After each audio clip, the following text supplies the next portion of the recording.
In Minnesota, only 2 months ago, a madman took the life of my friends, Melissa and Mark Hortman, shot Senator John Hoffman and his wife Yvette a combined 17 times. And evidence indicates that he would have killed a lot more if law enforcement hadn't intervened. Just last month in my state, we were again shook to the core when little kids were shot down through stained glass windows in Annunciation Catholic Church in Minneapolis.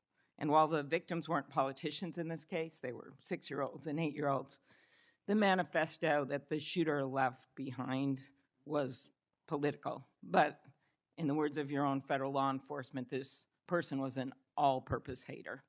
Went after blacks, Hispanics, the president, Muslims, Jews, nearly everyone. And this happened during the first Mass of the year for these kids. They were excited to see their friends, meet their new teachers, and 2 children, 8-year-old Fletcher Merkel, 10-year-old Harper Moisky, were murdered. 21 other people injured, some of the kids, 18 kids, severely. In today's hearing, emotions ran high as a senator shared heartbreaking stories of lives lost to political violence before confronting FBI Director Kash Patel with difficult questions about preventing future attacks. The discussion covered everything from assault weapons and background checks to online extremism, AI-generated misinformation, and growing threats against public officials.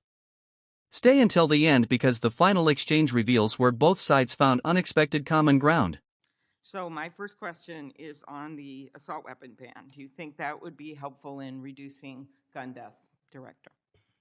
Senator, if I may, I want to answer the question, but thank you for your remarks.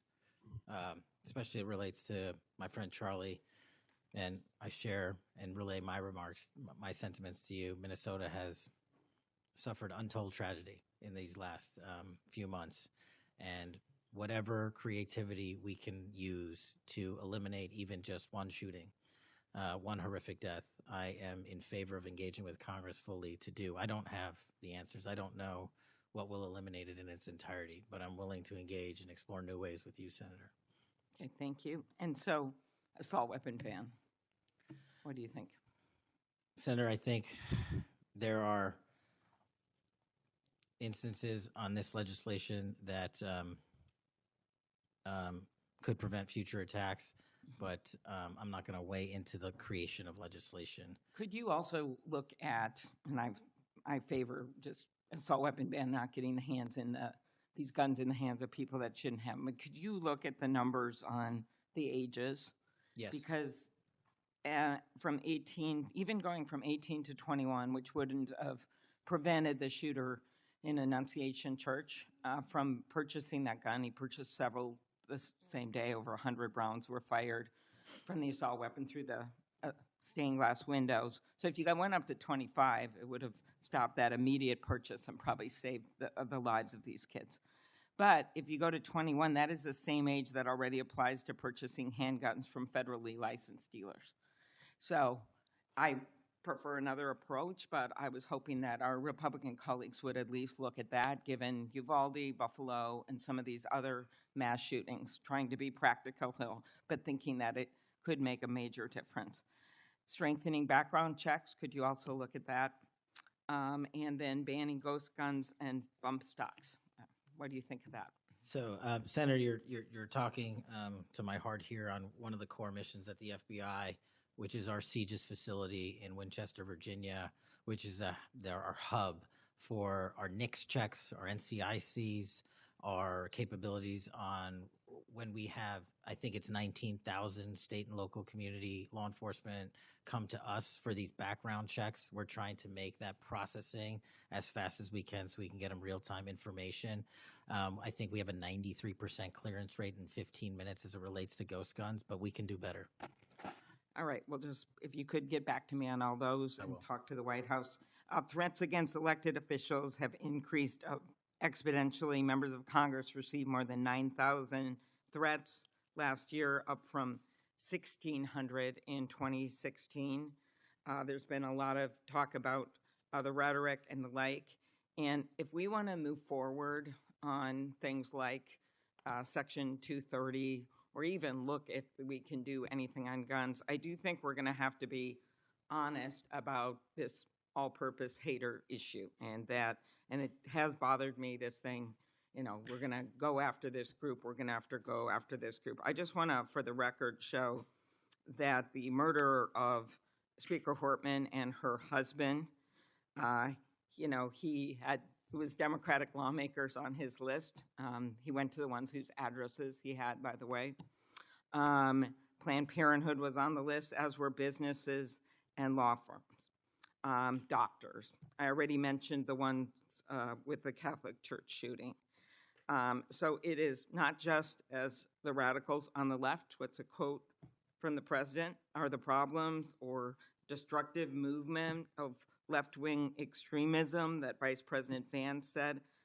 According to the Anti-Defamation League, last year all the murders were committed, and I'm not actually going to say this because I don't even want to go left-right with this, but you can imagine it wasn't from the left.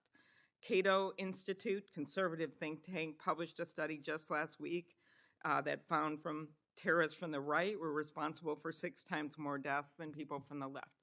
I actually don't want to go tit for tat on this, but what I am asking for is that this rhetoric of blaming one side or the other stop, if you could convey that to the president, and that we actually work on things that are solutions. So could you commit to me, Mr. Patel, Director Patel, that you will do that? Absolutely, Senator.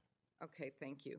Last, you were asked about social media, and I will put some more questions on the record about that. I think we could make major movement on that. The local FBI helped when the city of St. Paul was a victim of a cyber attack, and I'm concerned about some of the cyber attack cuts. I'll ask you that on the record. AI, I'm glad you raised that. I think we have to do more, but also including election interference, because they're using AI videos. I just had one happen in this very committee on me, and I just think they're going to start using it in democracy, election. They could be foreign. Do you think some of this is foreign entities, Mr. Patel? Generally speaking, we have traced a lot of this to loose groups overseas that don't have any sort of central cluster. There's going to be a lot on you then. And then last, I'll put on the record just my concern about protecting journalists. The new guidance that came out of the department. Have you deployed any FBI resources to investigate members of the media for activities related to news gathering, reporting, or reporting on government whistleblowers, something near and dear to the chairman's heart?